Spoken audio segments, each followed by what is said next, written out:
ada 260 juta penduduk Indonesia.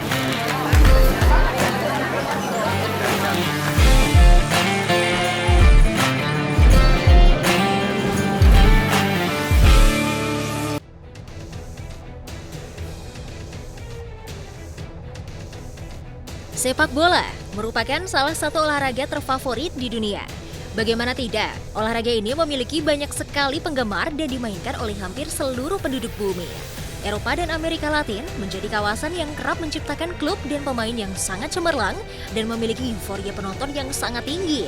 Seperti halnya Piala Dunia maupun Euro 2021 yang kini sedang berlangsung.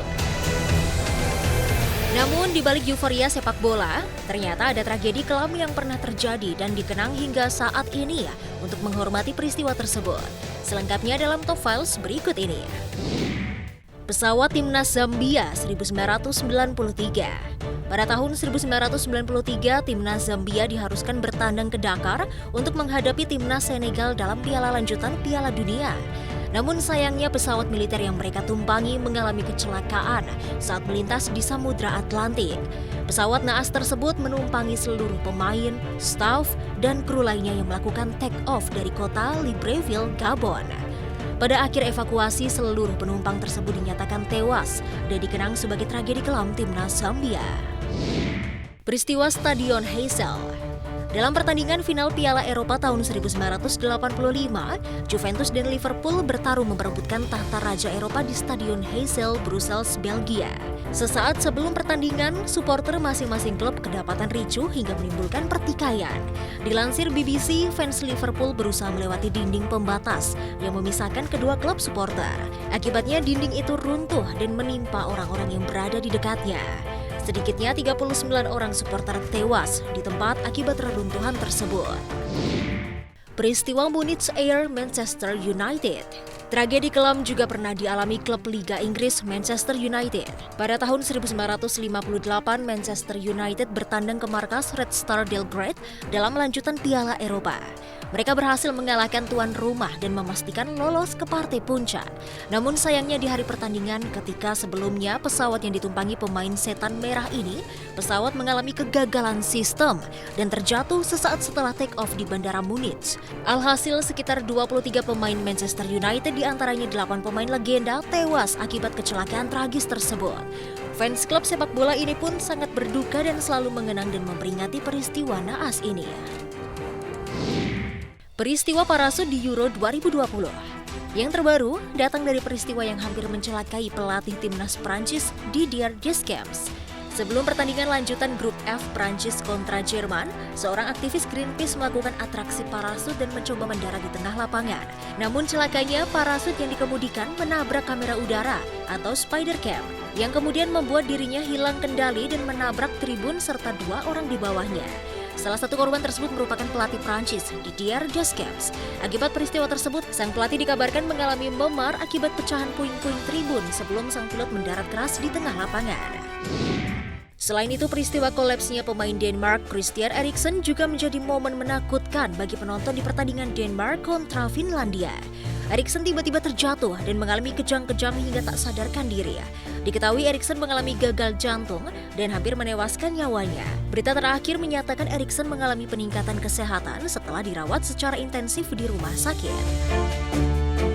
Itulah sederet tragedi kelam yang pernah terjadi di dunia sepak bola.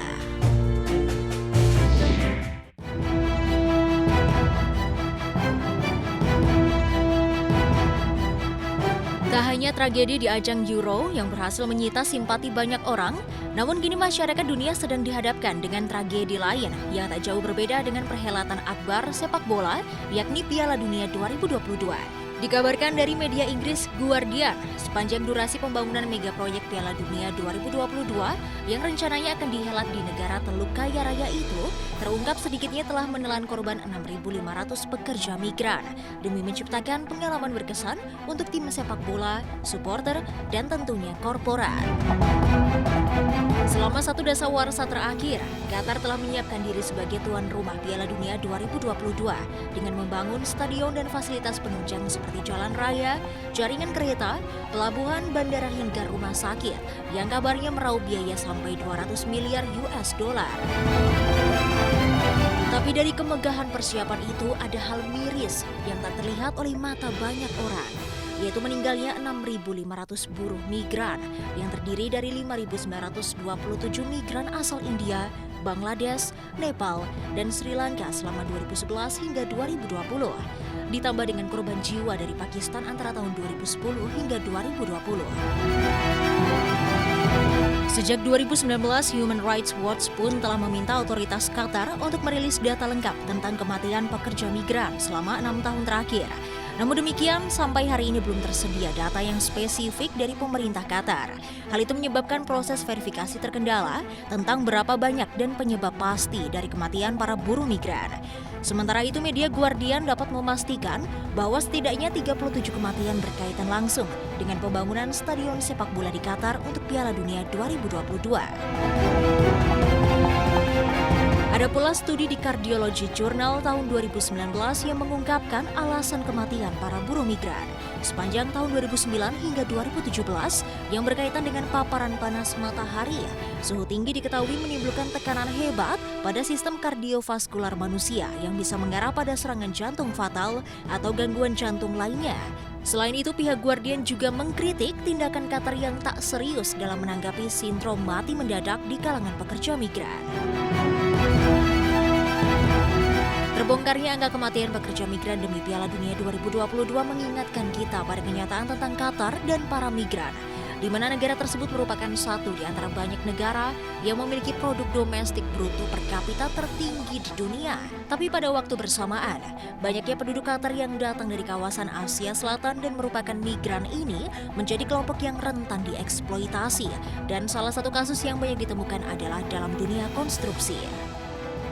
Media Guardian pun menjadi media yang paling gencar dalam melakukan investigasi kondisi para pekerja migran di Qatar.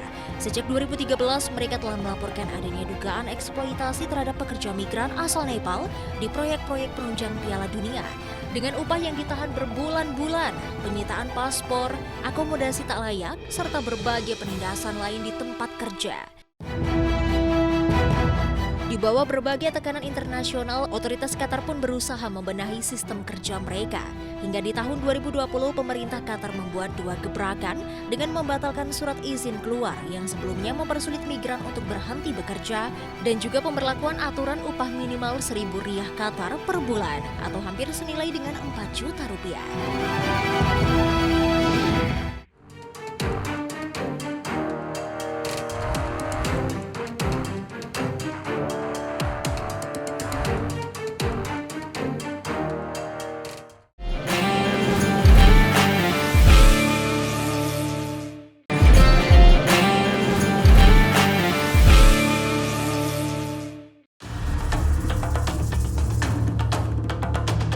Selain dihadapkan dengan pandemi COVID-19 yang menghantam sektor perekonomian dan kesehatan, ternyata di Indonesia juga harus menghadapi tantangan di bidang politik dan keamanan di Asia Pasifik, agar Indonesia dapat meraih kepentingan pertahanan, kepentingan ekonomi, dan kepentingan ideologinya. Dan berikut ini adalah beberapa tantangan politik Indonesia di Asia Pasifik yang berhasil Top Files rangkum untuk Anda.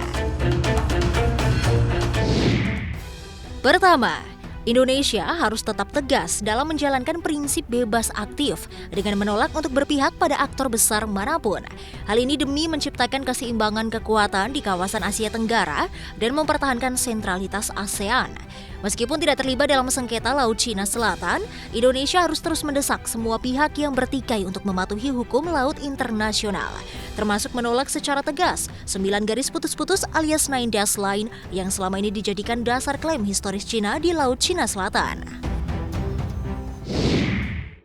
Kedua, hubungan persahabatan antara Indonesia dan Korea Utara yang telah lama terjalin erat, serta hubungan kerjasama ekonomi antara Indonesia dan Korea Selatan yang semakin kuat, juga dapat menjadi soft power Indonesia untuk membangun kembali rasa saling percaya di antara kedua belah pihak, dengan menawarkan diri sebagai mediator yang dapat diterima oleh keduanya.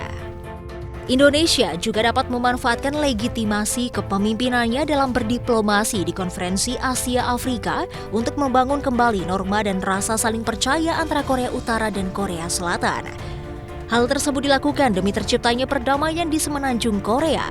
Kontribusi ini akan meningkatkan peranan global Indonesia sebagai negara menengah. Ketiga, Indonesia perlu meningkatkan kerjasama keamanan antar negara di kawasan untuk mengoptimalkan deradikalisasi, melawan radikalisme, dan memberantas terorisme. Pemerintah sedang menyusun draft rancangan peraturan presiden untuk melibatkan TNI dalam memberantas terorisme. Karena radikalisme, ekstremisme, dan terorisme merupakan masalah bersama yang disebabkan oleh berbagai faktor, mulai dari kesenjangan ekonomi, perbedaan pandangan politik, hingga intoleransi. Oleh karena itu, Indonesia perlu meningkatkan kerjasama dengan seluruh elemen masyarakat, termasuk aktor non-negara seperti akademisi, pemuka agama, dan wartawan. Keempat, Indonesia perlu meningkatkan kualitas sumber daya manusia serta memperkuat sektor tekstil, pariwisata, otomotif, dan telekomunikasi. Karena persaingan antar negara akan lebih ketat setelah tercapainya Kemitraan Ekonomi Komprehensif Regional atau RCEP. RCEP merupakan blok dagang terbesar di dunia karena diikuti oleh 15 negara dengan total populasi 2,2 miliar jiwa atau hampir 30% dari total penduduk dunia. Oleh karena itu, Indonesia perlu memaksimalkan diplomasi ekonominya di dalam kemitraan RCEP untuk memperluas kemitraan pelaku industri lokal dan memperluas pasar bagi produk-produk mereka, sehingga Indonesia mampu mencapai kepentingan nasionalnya.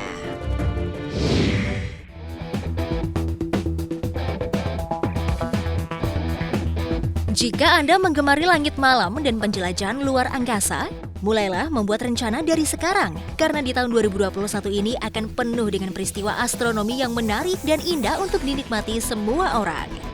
Dari hal luar biasa yang hanya terjadi sesekali, hingga peristiwa menarik yang sudah biasa terjadi. Dan berikut peristiwa-peristiwa astronomi yang paling ditunggu tahun ini. Fenomena gerhana matahari cincin telah terjadi pada tanggal 10 Juni 2021 lalu. Gerhana matahari cincin merupakan bagian dari gerhana matahari sendiri, yang dimana terjadi apabila jarak antara bulan dengan bumi mendekati jarak terjauhnya. Kondisi ini menyebabkan matahari tidak sepenuhnya tertutup oleh bulan dan menghasilkan cincin cahaya di sekitar bulan yang gelap. Sayang sekali peristiwa tahunan ini tidak bisa kita nikmati, lantaran Indonesia tidak dilewati oleh jalur gerhana sehingga tidak bisa menyaksikannya secara langsung. Area yang bisa melihat gerhana matahari total adalah belahan utara bumi. Wilayah-wilayah di sekitarnya dapat menyaksikan gerhana matahari sebagian saja. Meski gerhana matahari telah berlalu, masih ada hujan meteor yang paling dinantikan setiap tahunnya, yaitu hujan meteor Perseid.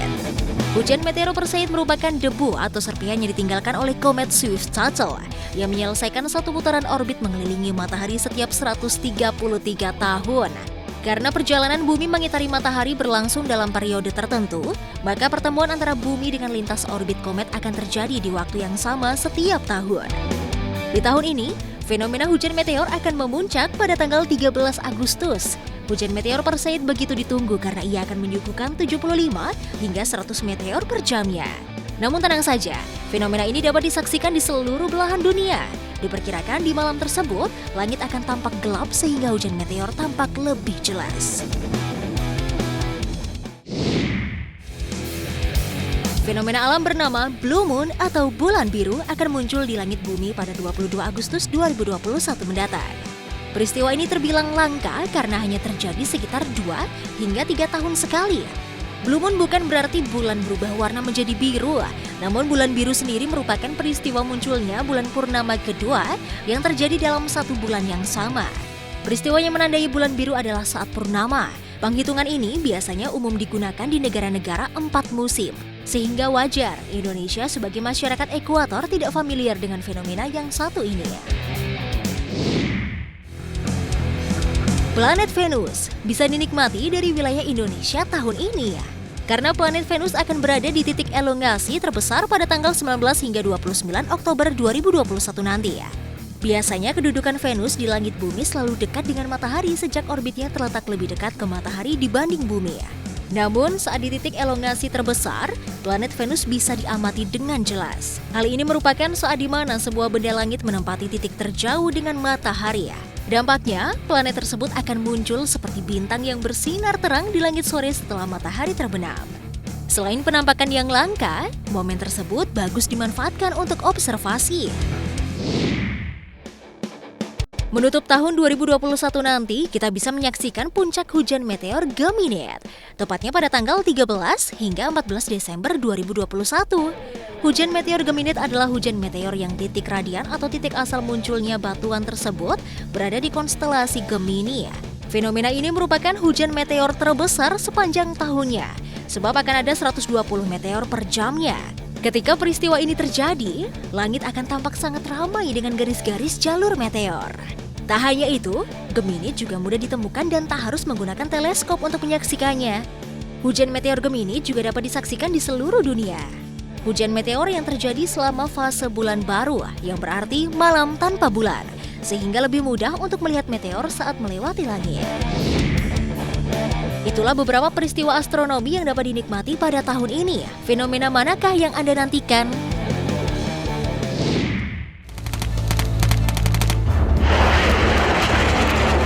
Perang berdarah antara Israel dan Palestina telah terjadi selama lebih dari 70 tahun. Konflik yang sudah terjadi dari akhir periode 1800 hingga kini masih terus berlanjut. Beberapa waktu lalu pada akhir Mei 2021, perang kembali tumpah antara Israel dan juga Palestina. Perang berdarah yang terjadi selama 11 hari itu menyisikan puing-puing reruntuhan bangunan dan amunisi. Dari perang tersebut terungkap bahwa sebanyak 1.200 rudal milik Israel gagal meledak di Gaza, Palestina. Ribuan senjata tersebut kemudian dihancurkan oleh ahli bahan peledak di bawah Kementerian Dalam Negeri Gaza. Muhammad Mikdad, insinyur bahan peledak Kementerian Dalam Negeri Gaza, mengatakan tim teknik bahan peledak Gaza terus membuang sisa-sisa senjata Zionis dalam pengeboman 11 hari di berbagai daerah di Gaza. Jika bom tersebut meledak pada saat itu, akan terjadi pembantaian di daerah terdekat. Pihak Palestina meminta agar badan-badan internasional seperti Komite Internasional Palang Merah untuk memantau pekerjaan di lapangan dan menyediakan peralatan yang diperlukan. Palestina juga menyatakan keberatannya atas Israel yang memblokir masuknya peralatan pelindung yang digunakan oleh tim penjinak bom di jalur Gaza. Peperangan mengakibatkan 289 orang tewas, mengakibatkan jejak kehancuran dan berakhir dengan ditengahi oleh Mesir. Itu dia fakta mengenai 1.200 rudal yang gagal meledak di Gaza, Palestina.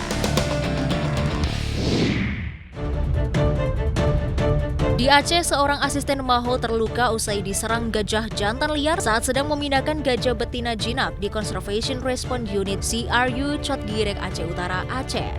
Akibatnya, asisten Maho tersebut terluka dan dilarikan ke rumah sakit.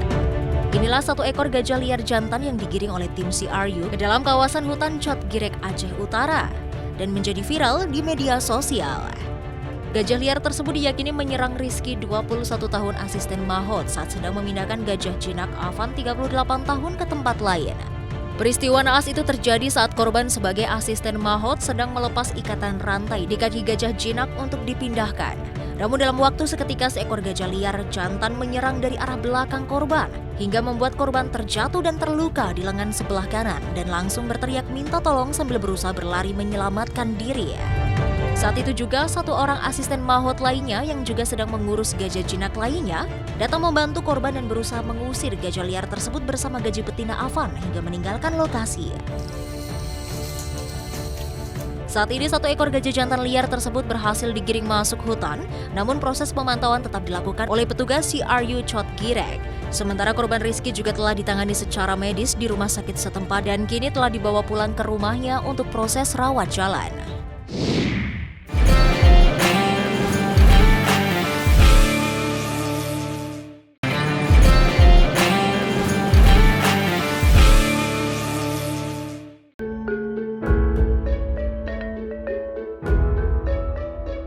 Dikenal sebagai bunga abadi, bunga Edelweiss memiliki daya tarik sendiri, khususnya ketika berada di daerah pegunungan. Bunga ini memiliki kelopak yang cantik dan tak mudah layu. Tidak heran jika setiap orang yang melihat bunga Edelweiss ingin memilikinya. Namun jika bunga lain bisa dipetik dan dijadikan hiasan, justru bunga Edelweiss ini tidak boleh dipetik. Kira-kira apalagi ya fakta tentang bunga Edelweiss? Berikut informasinya. Edelweiss hanya tumbuh di daerah pegunungan. Bunga ini biasanya tumbuh di ketinggian sekitar 2000 mdpl ke atas, tergantung suhu udara serta kelembapan pada ketinggian tersebut. Pertumbuhan Edelweiss akan lebih baik pada daerah dengan cuaca dingin. Tanaman ini umumnya memiliki ketinggian hingga 20 cm dengan kelopak bunga yang berukuran 8 cm. Edelweiss dikenal juga dengan sebutan si bunga abadi. Wajar saja, tanaman satu ini tak mudah layu. Penyebabnya adalah hormon etilen yang dimiliki tanaman yang diketahui dapat mencegah rontokan gelopa. Dengan ini, Edelweiss pun dapat mekar sampai 10 tahun lamanya loh. Edelweiss dilindungi undang-undang. Mencabut dan membawa Edelweiss turun dari gunung adalah hal yang tidak diperbolehkan. Edelweiss dikenal sebagai tanaman yang terancam punah. Oleh karena itu, tanaman ini dilindungi Undang-Undang Nomor 5 Tahun 1990 tentang konservasi sumber daya hayati dan ekosistem. Selain itu, tindakan mencabut bunga Edelweiss juga melanggar kode etik pendakian gunung. Ditemukan di Indonesia lebih dari 200 tahun yang lalu. Edelweiss pertama kali ditemukan di Indonesia oleh naturalis berkebangsaan Jerman bernama George Karl Reinwarth ketika ada di lereng Gunung Gede, Jawa Barat. Bunga ini pertama kali ditemukan pada tahun 1819, yang artinya Edelweiss sudah ada di Indonesia lebih dari 200 tahun lamanya. Dijadikan simbol dan logo. Bunga ini ternyata sering dijadikan sebagai simbol. Edelweiss yang tersebar di Eropa sering ditemukan pada simbol koin dan juga logo sebuah lembaga.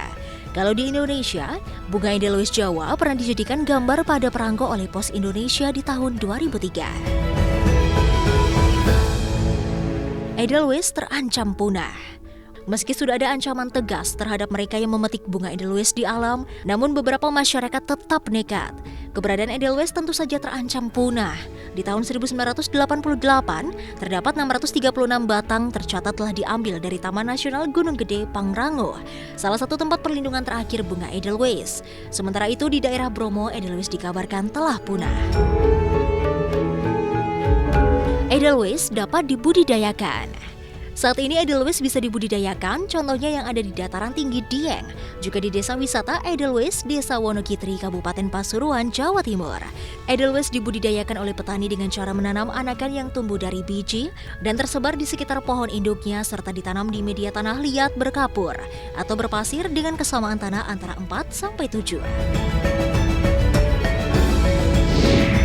Itu dia beberapa fakta menarik tentang bunga Edelweiss, si bunga abadi yang harus kita lestarikan. Kalau ingin memiliki bunga Edelweiss, jangan diambil dari alam liar ya.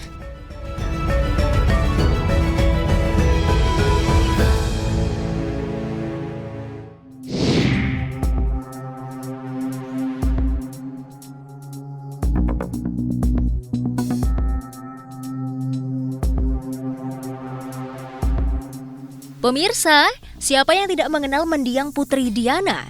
Mantan istri Pangeran Charles ini kerap kali menjadi sorotan publik semasa hidupnya. Begitu pula dengan menantunya Meghan Markle. Semenjak menikah dengan Pangeran Harry, Meghan kerap menjadi pemberitaan media baik yang bernada positif maupun negatif. Nama Putri Diana kerap kali dikaitkan dengan Meghan, bahkan menjadi perbandingan oleh beberapa oknum. Lantas mengapa hal itu terjadi?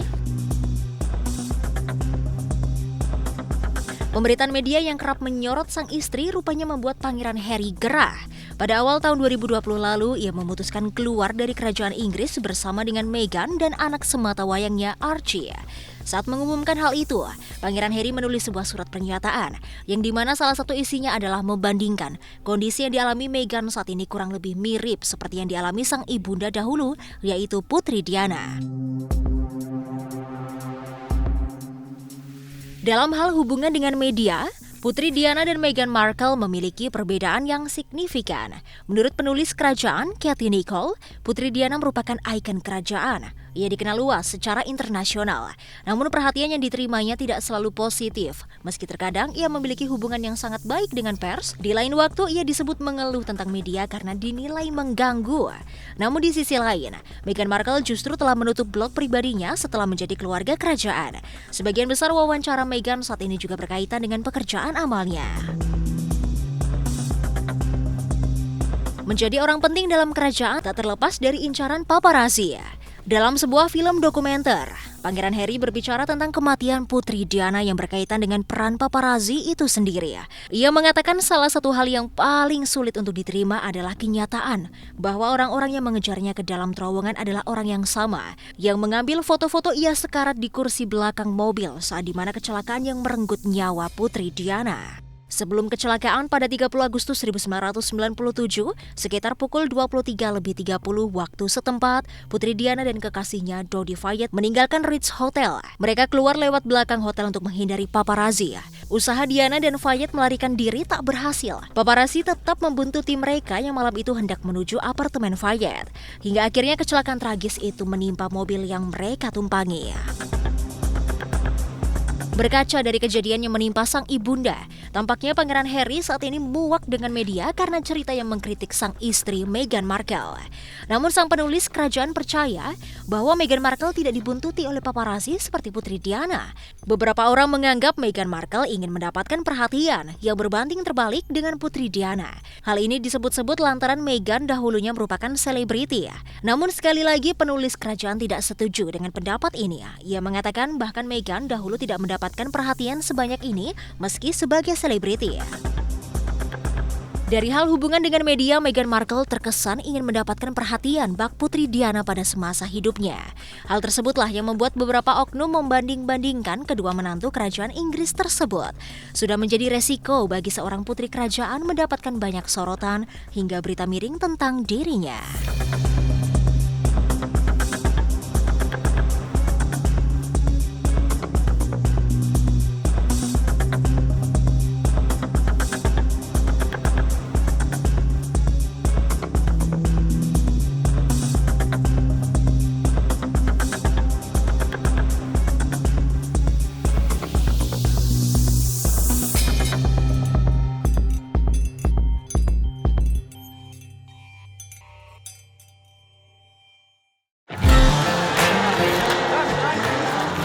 Jawab kepada 260 juta penduduk Indonesia.